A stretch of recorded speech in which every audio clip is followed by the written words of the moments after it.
So another intern has said they'll give me a lift, so I have a few moments. I think I want to work on, or at least try to focus on, ways to keep up a routine of like a house and living in life, and sort of like prioritizing some productive things and some me things when I get home after work, but we'll see. I'm a bit intimidated by this week because I worked one of the first weekends. It meant that my schedule was a bit funky and I didn't actually work a full Monday to Friday. Plus my on-call and my after-hour shifts are towards the end of the week. I'm gonna be a bit tired. Plus, my team was on take Thursday, Friday, Saturday, Sunday, which I wasn't there for, which means my boss was the one in admitting new patients as they showed up to the emergency room, etc. So we have a lot of new patients who their care would have been started, but I'm just getting to know them, and by them I mean as people, but also their case. So I think today might be a bit hectic.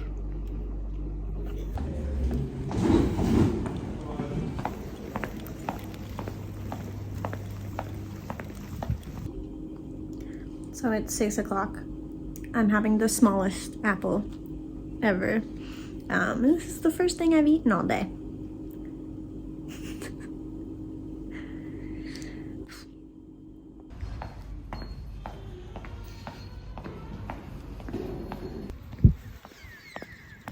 So nothing like a little 12-hour day.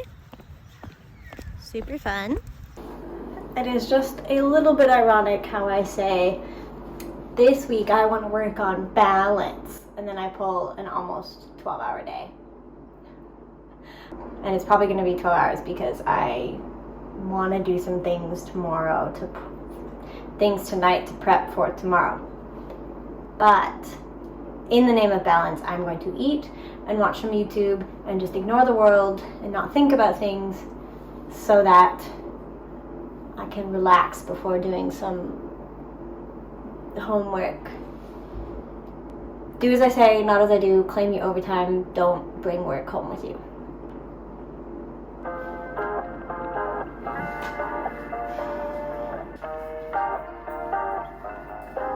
Everything goes white. I can feel the breeze. Euphoric delight. Only you and me. Oh, it's real hard to break this habit. It's like I want you 24/7. When I'm without you, boy, I feel safe. Think you work better than my prescriptions. Let's just say I'm already grateful for Sunday, Emma, for making brownies. Seriously, if you have flour, eggs, butter, cocoa, and oil, butter, you can make brownies. This has been a PSA. An FYI, go do it. Take this as your message to make brownies because your future self will be very grateful. I also think maybe this week, in a search for balance, I actually need like discipline and boundaries. So I have a few things I want to get done tonight. One is work related to make my life a little bit easier tomorrow. But I'm going to set myself a timer or an alarm so that by a certain time I can stop, and then the only thing I'm doing then is getting ready for bed and laying in bed, hopefully with technology off. So I have a couple for fun things, like for me things to do, which should be priorities, but they're kind of like worky related things. It's like an Instagram post and promo and stuff. And one thing for work, but I'm setting a timer.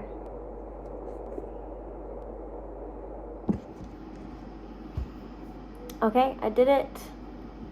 Hit my alarm, and now it's time to go to bed.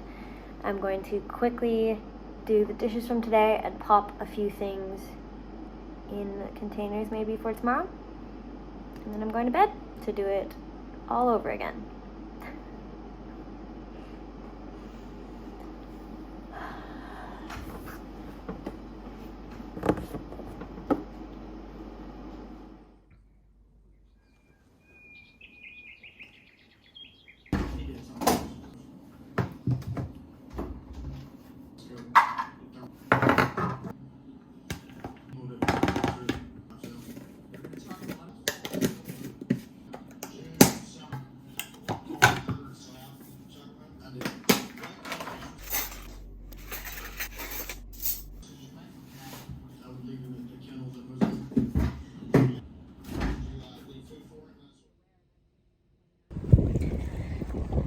So today was crazy and very hectic and very intimidating, but I stopped a patient from going home who I felt wasn't safe to go home, and that felt like a pretty big girl decision, and I'm proud of it. It was just scary to make.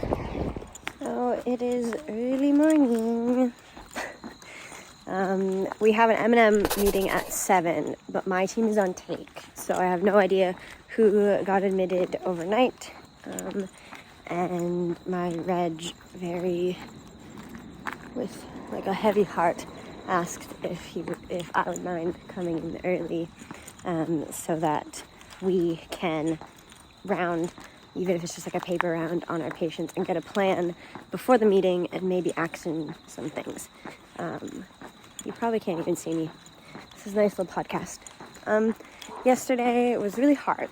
I think the whole hospital is under a lot of pressure, and there's a bit of a miscommunication. So we thought, or I was sort of told that we're discharging a patient, but then as I started to actually bring his story together, it's made it very clear that he's just not really fit to be discharged, at least not with some more planning in place. But because of that, it took up a good chunk of my time. There are a few things I usually do at the end of the day that I didn't get to do. So I'm trying to actually sneak in and beat my reg so I can do it now. Oh, such a hectic day. I'm still wearing my goggles. Yeah. So I feel better than yesterday, but I am tired. Being on take is hard, and I'm learning that with the discharges and such, you can really see the difference. I don't even need this. The difference that rural healthcare makes, because certain things just get more complicated and patients fall through the cracks, and I'm just seeing that a lot this week, and that's a bit upsetting naturally.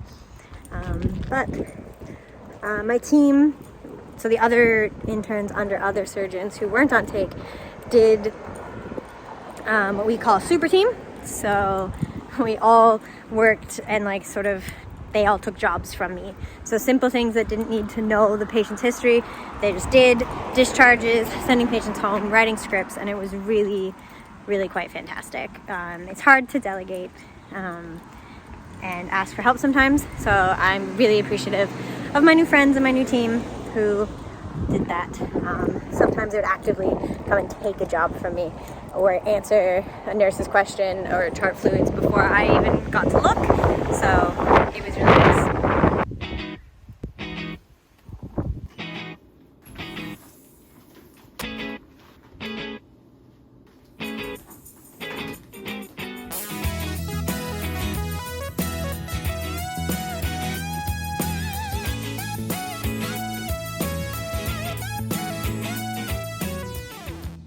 Yay.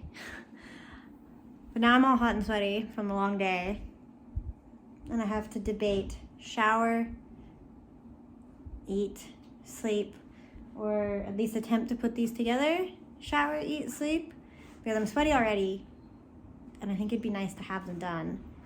I am a little tired, and I left my soy milk out this morning. Shaming myself. Okay, let's go. I don't know why she got me feeling this way. She's got a way about her. She's got a way about her. And I'm mesmerized like every night by every word she'll say. She's got a way about her. She's got a way about her. Yeah, she doesn't know that she's got a hold. She's got a certain kind of gravity, and she doesn't know that I want her so. And when I see her, Yeah, that last piece is not happening. That can happen tomorrow.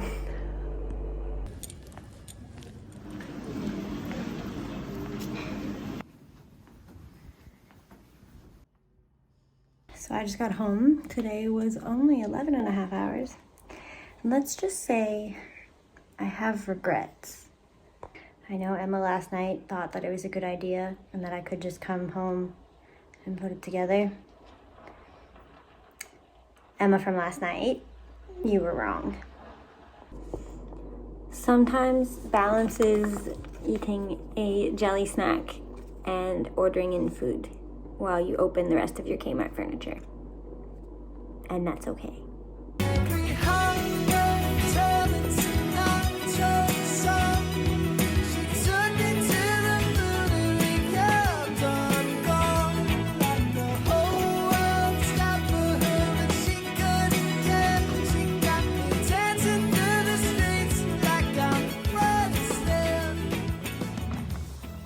Thank God it's Friday.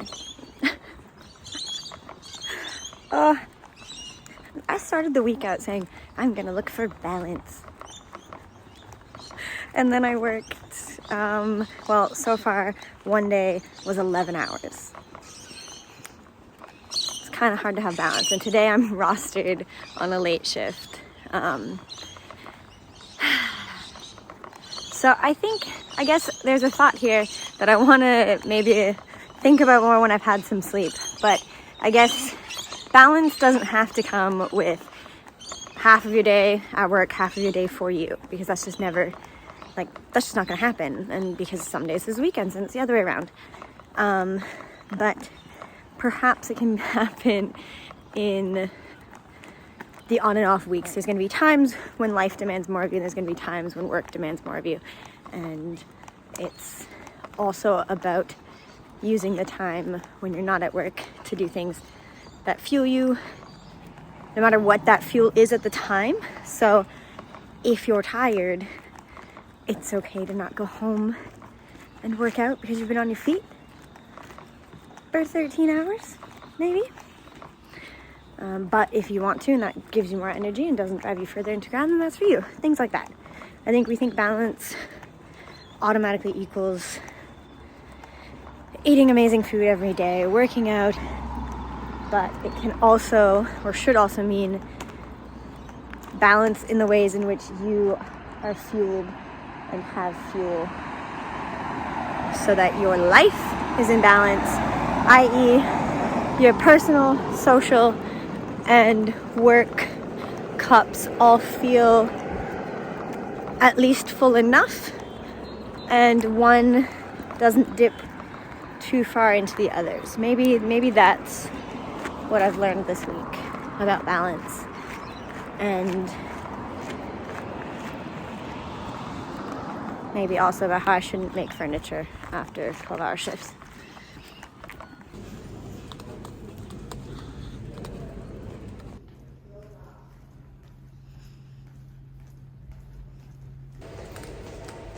Almost done.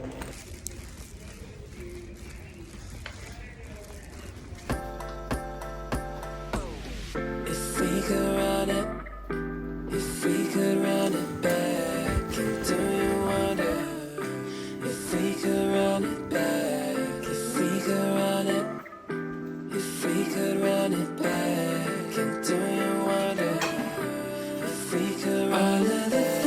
I didn't know I had to get out down the road.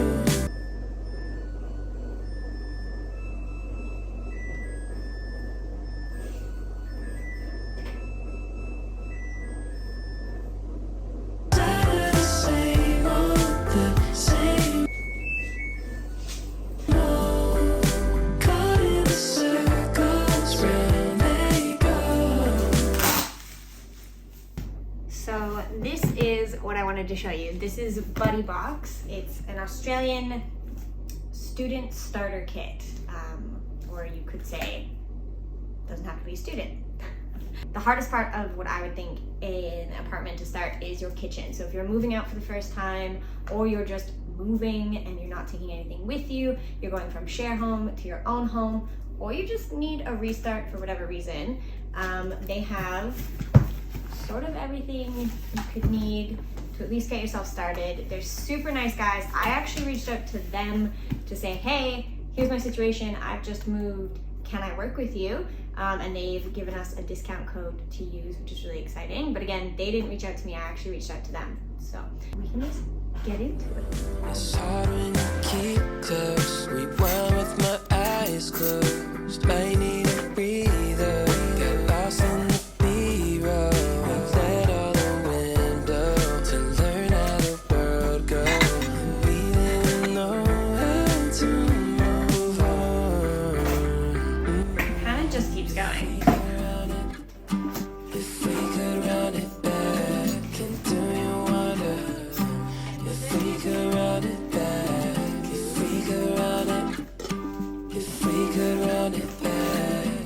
They literally get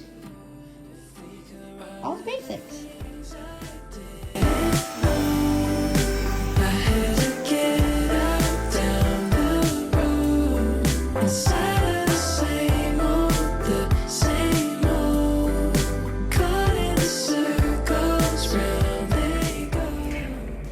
This is really dumb, but I cannot tell you how excited I am to have peanut butter with a metal knife. So that's what I'm having for dinner, because I just want to be able to do this instead of fight with my plastic. I'm very excited to put my travel cutlery in its little travel container and put it with my lunch bin and things, because I don't need to use it every day now.